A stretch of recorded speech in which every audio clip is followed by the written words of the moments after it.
শিল গুরু মহারাজের শ্রীমুখে রাধাকুণ্ডে তিনি এই নিয়ম সেবা প্রসঙ্গে বলছেন, অব্রতেন ক্ষিপদ্যস্তু যথা দামোদরং মাসং প্রিয়ম। যে নরনারী এই দামোদর ব্রত সম্মুখে সৌভাগ্যক্রমে মহাসৌভাগ্যক্রমে প্রাপ্ত হয়েও যিনি এই নিয়ম সেবা মাস ঊর্জাদর মাস বিনা ব্রতে বিনা নিয়মে বিনা ভজনে অতিবাহিত করলেন, সেখানে ঘোর প্রত্যাব্যয় শাস্ত্রে উল্লেখ করছেন।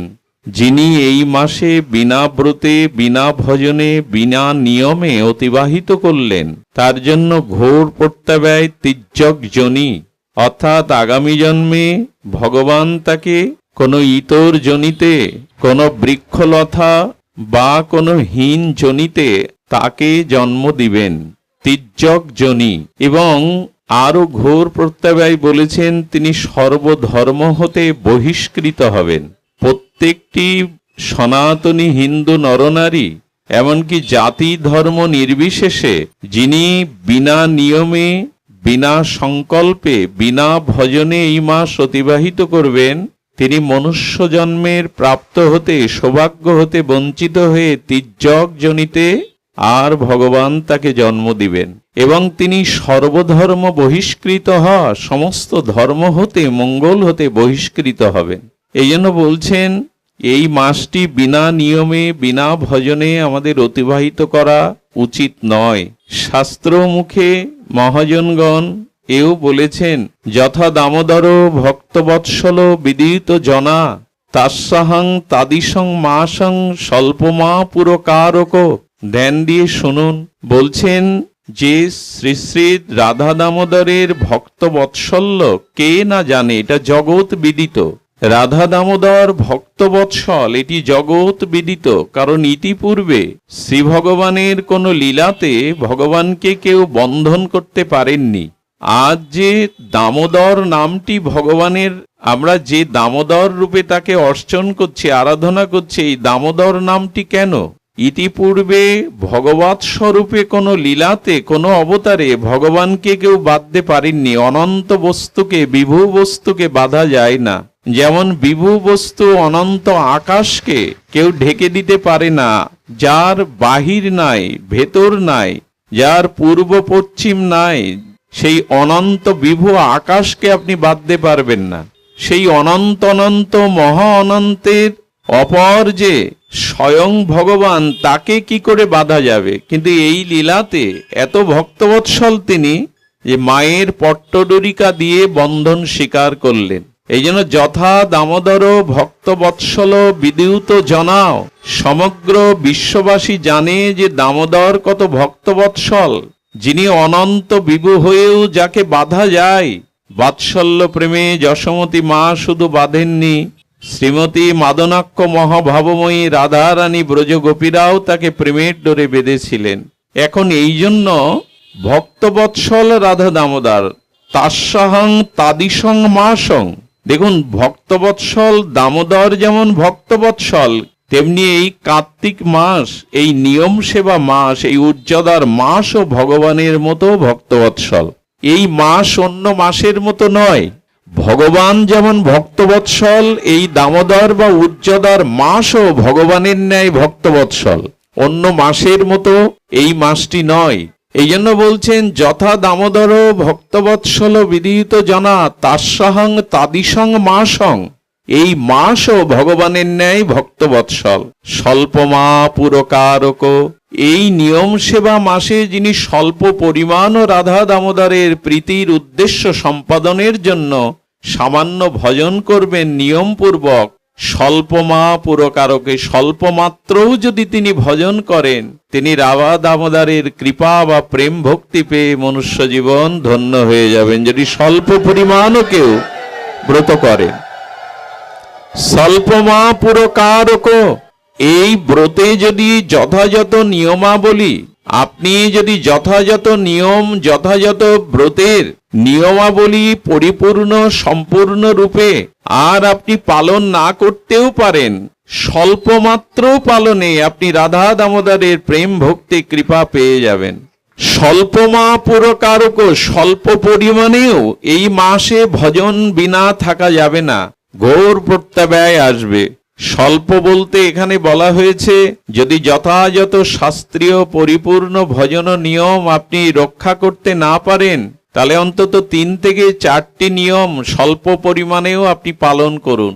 সেই স্বল্প নিয়মের মধ্যে এই মাসটা আহার একটু সংকুচিত করতে হবে, অর্থাৎ আমার যে আহারটি সেই আহার খাদ্য গ্রহণটা একটু সংকুচিত করতে হবে। স্বল্প পরিমাণে আহার না করলে ইন্দ্রিয় সংযত থাকে না, দেহে অলসতা আসে, ভজনে বিঘ্ন ঘটে। এই জন্য স্বল্প পরিমাণ আহার, বিশেষ করে এই মাসে আমিষাহার বর্জন অবশ্যই কর্তব্য। দ্বিতীয় নিয়ম হলো আপনাকে একটু প্রাতঃ স্নান করতে হবে। ব্রাহ্ম মুহূর্তে প্রাতঃ স্নানকৃত করে একটু ভগবানকে মঙ্গল আরতি সহ জপ, ধ্যান এবং শ্রী গুরু মন্ত্র সাধন এগুলি আপনাকে প্রাতে অর্থাৎ ব্রাহ্ম মুহূর্তে স্নানাদিকৃত করে আপনার ভজন নিয়ম কিছুটা পালন করতে হবে। আর তৃতীয় হলো সন্ধ্যাতে রাধা দামোদরের প্রীতিবর্ধনের জন্য একটু প্রদীপ জ্বালতে হবে। চতুর্থ নিয়মটি হলো এই মাসে এই ব্রতের সর্বোত্তম শ্রেষ্ঠ নিয়ম হলো বৈষ্ণব সঙ্গে হরিকথা শ্রবণ কীর্তন, শুদ্ধ ভক্ত সঙ্গে ভগবানের নাম রূপ লীলা কথা শ্রবণ কীর্তন। তাহলে আহার সংকুচিত বা নিরামিষ আহার, প্রাতঃ স্নান, প্রাতঃ ভজনাদি ক্রিয়া, সন্ধ্যায় রাধা দামোদরের প্রীতিবর্ধনের জন্য একটু দীপদান, আর এই মাসে প্রতিদিন অন্তত একটু হরিকথা সাধু সঙ্গে শ্রবণ কীর্তন, এগুলি প্রত্যেকের পক্ষে পারা সম্ভব যদি তিনি আন্তরিক হন। এই জন্য বললেন ভজনহীন নিয়মবিহীন এই মাস যেন কোনো নরনারী অতিবাহিত না করে, তাহলে ঘোর প্রত্যাব্যয় নেমে আসবে। এমনকি পিতৃহত্যা, মাতৃহত্যা, ব্রহ্মা হত্যা, স্বর্ণচুরির ন্যায় মহাপাপ হতেও মানুষ নিষ্কৃতি পেতে পারে। কিন্তু এই মাসে যদি কেউ বিনা নিয়মে বিনা ভজনে অতিবাহিত করে, তাহলে তার অধঃপতন তিনি রক্ষা করতে পারবেন না। তির্যক জনি মাবপ্রান্তি, তিনি তির্যক জনিতে হীন জনিতে তাকে জন্মাতে হবে। মনুষ্য দুর্লভতর ভজনযোগ্য জন্ম সে হারিয়ে ফেলবে। কে চায় এই মনুষ্য জন্ম হারাতে? বৃক্ষলতা জন্তু জানোয়ারের এইভাবে পতিত হতে কে চায়? তাই আপনাদের কাছে বিশেষ অনুরোধ, এই মাস অন্তত একটু ভজন নিয়মে অতিবাহিত করুন। এই মাস অন্তত একটু রাধা দামোদরের প্রীতির উদ্দেশ্যে সামান্য হলেও আর সংক্ষিপ্ত হলেও ভজনে এই মাস অতিবাহিত করুন। সুধীবৃন্দ, ভজন বিনা এই মাস অতিবাহিত করলে আমরা যেটি জানলাম ঘোর প্রত্যাব্যয়। দেখুন, এই মাস বন্ধন মুক্তির মাস।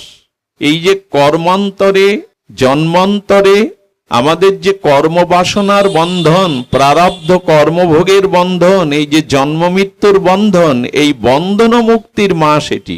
সেজন্য এখানে বলছেন যে কুবের আত্মজ বদ্ধ মূর্তৈব যদৎ, সেই কুবের আত্মজ মণিকুবর, আর সেই যে কুবের আত্মজ দুই ভাই নলকুবর ও মণিগ্রীব, এই কুবের আত্মজের এই দুই ভ্রাতা এরা ভগবান শিবের কৈলাসের মতো।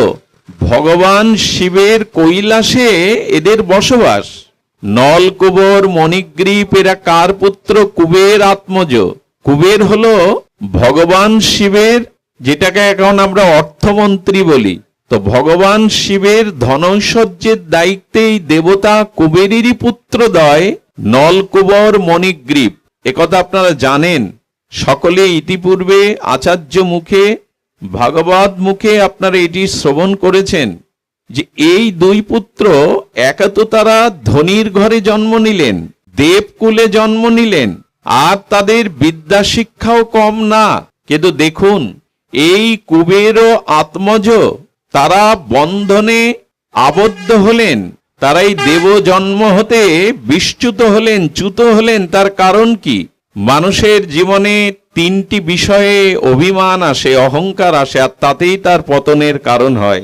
একটি হলো উচ্চ কুলে যদি কেউ জন্মায় তার কুলের গৌরব থাকে, আর যদি কেউ ধনাঢ্য পরিবারে জন্মায় তার যদি অগাধ ধন ঐশ্বর্য ভূ সম্পত্তি অর্থকড়ি থাকে, তবে ধনেরও একটা গর্ব অভিমান আসে।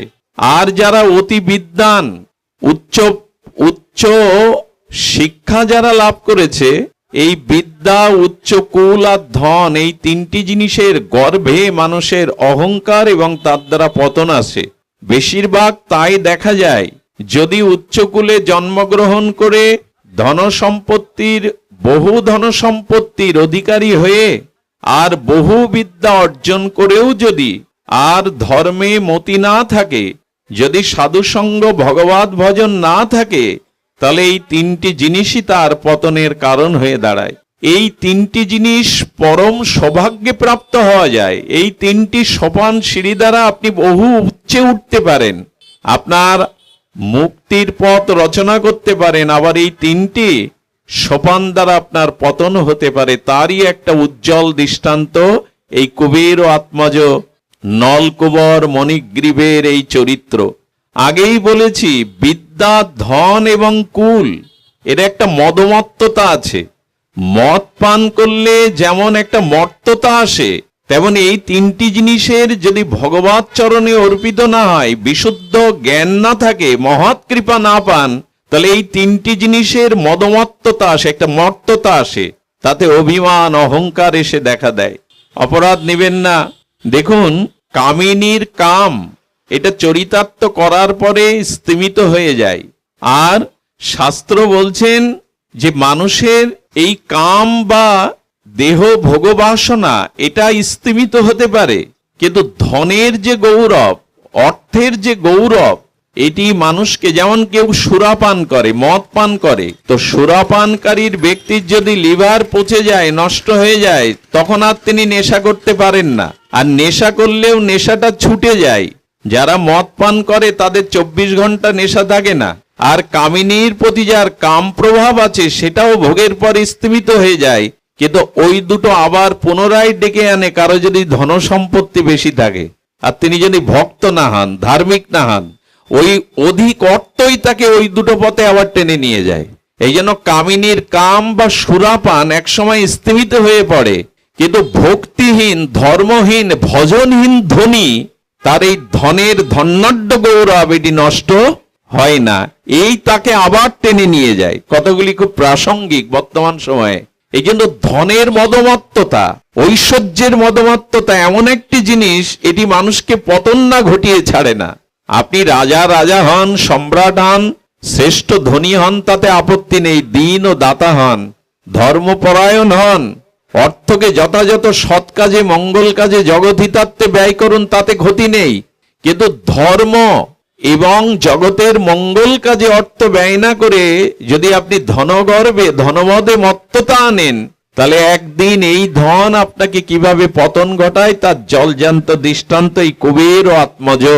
তারা ধনীর ঘরে জন্মালেন, কুবেরের সন্তান, দেবতা কুলে জন্ম, আর তাদের বিদ্যা শিক্ষাও আছে, কিন্তু সৎসঙ্গ না পাওয়ায় কৈলাসের মতো এমন মহাতীর্থে, যেখানে ভগবান শঙ্কর, মাতা পার্বতীর আলয়, সেই পূত পবিত্র, আর কৈলাসে তারা দিবাভাগে এই মদমত্ত হয়ে কি করেছেন, সুরাপান করে, মদিরাপান করে, মদে মদমত্ত হয়ে, আর রমণীকে নিয়ে তারা কৈলাসের সরোবরে দিবাভাগে বিবস্ত্র উলঙ্গ হয়ে তারা জলকেলি করছেন, কামনা বাসনা চরিতার্থ করছেন। ভাবা যায়, দেবতার পুত্র, তারপরে কৈলাসে বাস করে তাদের এই পরিণতি। মানব সমাজের দিকে অঙ্গুলি নির্দেশ করে ভাগবত বলছেন, এই দেখো, অর্থ, উচ্চকুলে জন্ম, আর বিদ্যা থাকলেও যদি সাধুসঙ্গ না থাকে, ভজন না থাকে, মহৎ কৃপা, মহৎ সঙ্গ, মহৎ কৃপার যদি প্রাপ্ত না হও, তার পরিণাম দেখে নাও। আজ তারা এমনি করে পতিত হয়েছে, জলকেলি করছে দিবা ভাগে, আর এই কৈলাসের মতো সরোবরে। সুধীবৃন্দ, মহৎ কৃপা ছাড়া যে ভক্তি প্রাপ্তি হবে না, মহৎ কৃপা ছাড়া কোনো কাজে যে মঙ্গল হবে না, তার দৃষ্টান্ত ভক্তি কল্পতরু দেবর্ষিবাদ নারদ। তিনি বিনা যন্ত্রে শ্রীগোবিন্দের, রাধা দামোদরের লীলা স্মরণ করতে করতে, মধুময় গুণকীর্তন করতে করতে চলেছেন। সাধুগণ কেন পরের দুয়ারে যান? মহৎগণের স্বভাব কেন জীবের দুয়ারে যাওয়া? কারণ তাদের একটি ব্রত, একটি সংকল্প, জগৎ জীবকে কৃষ্ণ অভিমুখী করবার জন্য, ভজন ভক্তিমুখী করবার জন্য। নিজের কার্য নাই, তবু তারা পরের ঘরে ঘুরে বেড়ান, পরের ঘরে ঘুরে বেড়ান। মহন্তের স্বভাব এটি।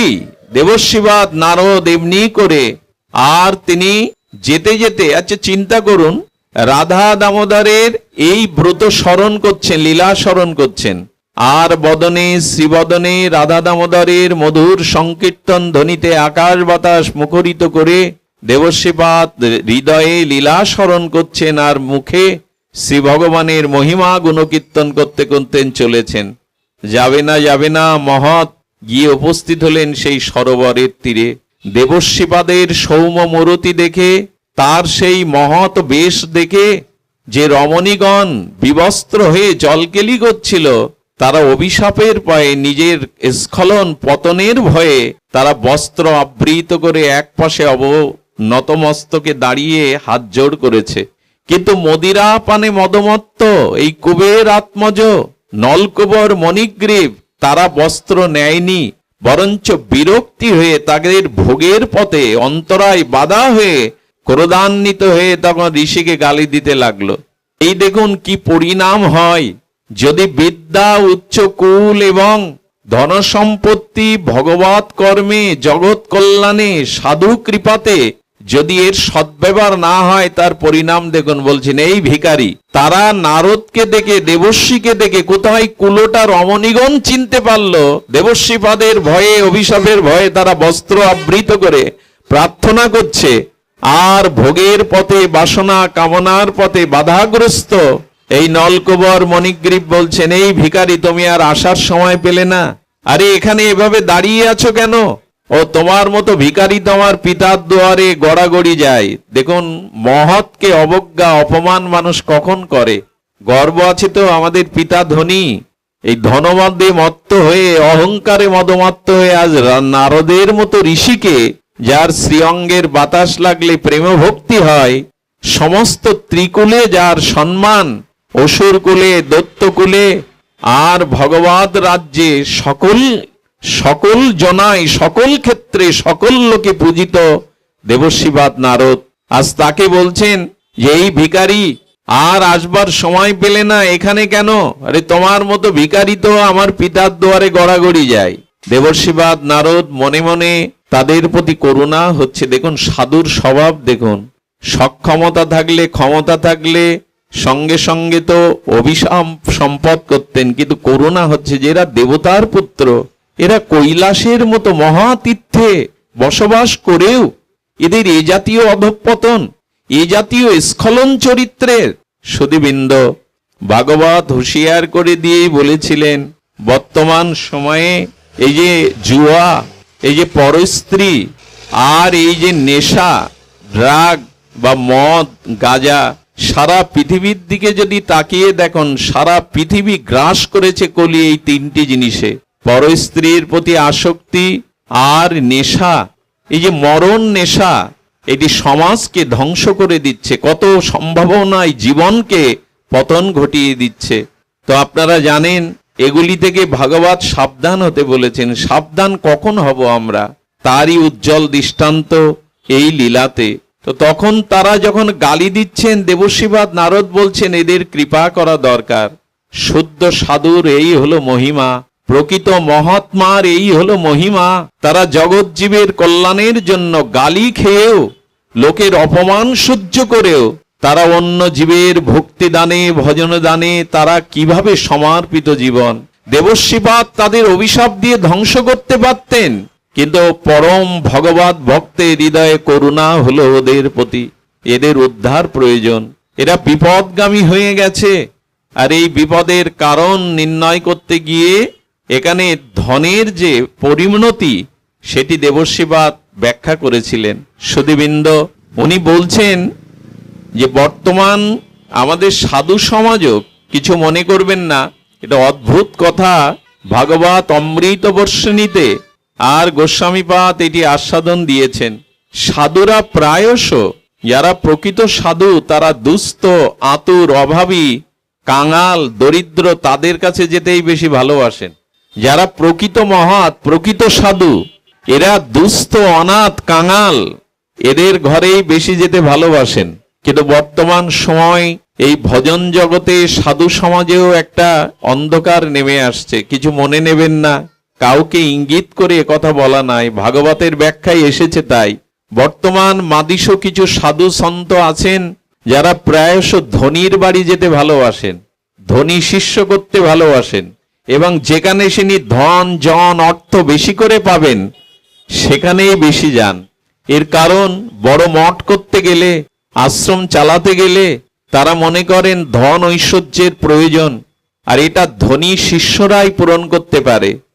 তারা প্রায়শ দিনহীন কাঙালের গৃহে যেতে চান না, তারা প্রায়শ ধনীর গৃহে যান। আর ধনীরা কি করে জানেন? যাদের পূর্ব সুকৃতি বা পূর্বে কোনো সুকর্মের দ্বারা পুণ্যকর্মের দ্বারা এ জন্মে হয়তো অনেক ধন সম্পদ পেয়েছে, কিন্তু প্রেম ধন ভজন ধন ভক্তি ধন তাদের নাই। তারা কি করে? তারা আরো ধন বৃদ্ধি করার জন্য, তারা আরো সুখে থাকার জন্য, আরো তাদের কামনা বাসনা পূরণের জন্য এইসব সাধুর কাছে অঢেল অর্থ ঢেলে দেন। বাবা একটু মন্ত্র দিয়ে যান, একটা মাদুলি দিয়ে যান, বাবা একটা কবচ তৈরি করে দিন। এই ধনীরা তারা সাধুর কাছে প্রেম ভক্তি ভগবত ভজন তীব্র ত্যাগ বৈরাগ্য না আছে, তাদের আরো ধনসম্পত্তি বৃদ্ধির জন্য, তারা জাগতিক সুখের জন্য এইসব সাধুকে অর্থ দিয়ে প্রসন্ন করে তাদের কাছ থেকে এইগুলি আদায় করে। এটি প্রকৃত সাধুর কাজ নয়। তা যদি হতো, আজ 500 বছর আগে রূপ সনাতন রাজমন্ত্রী তারা ঠাকুর নরোত্তম রাজপুত্র, শুধু ঠাকুর নরোত্তম নয়, রঘুনাথ দাস গোস্বামী তিনি সোনার চামচ মুখে নিয়ে জন্মেছেন। আজ হতে 500 বছর আগে যাদের নিট আয় ছিল বার্ষিক 8 লক্ষ টাকা, এখন সেটা 800 কোটির সমান। এরাই শ্রীধাম বৃন্দাবনে ছেঁড়া কাঁথা গায়ে দিয়ে কুঠির না বেঁধে বৃক্ষ তলে কবু চানা চিবাই কবু উপবাস, ওই আটা ভিক্ষা করে এনে মাদুকরি এনে যমুনার জলে মিশিয়ে আর লবণবিহীন একটু বৃন্দাবনে শুষ্ক কাঠে আগুনে তাপ দিয়ে তাই খেতেন। ছেঁড়া কাঁথা গায়ে দিয়ে বৃক্ষতলে এক এক রাত্রি বাস করেছেন। এরা রাজা কই? এরা এদের সামনে সম্রাট পর্যন্ত গিয়ে হাত জোড় করেছে, কিন্তু এদের কাছে কিছু চাইনি। এই জন্য সাধু সমাজে বর্তমান সময়ে কিছু আমরা আছি যারা এই জাতীয় ধনাঢ্য পরিবারে যেতে ভালোবাসি, ধনীদের শিষ্য করতে, ধনীদের গৃহে যেতে অবারিত দ্বার রূপে তারা যায়।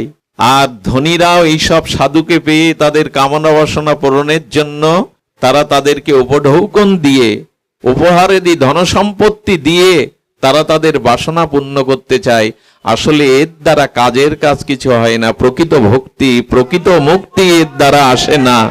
প্রকৃত সাধুকে, তার কাছে ধনী গরিবের কোনো বিভেদ নাই। আমাকে 500 টাকা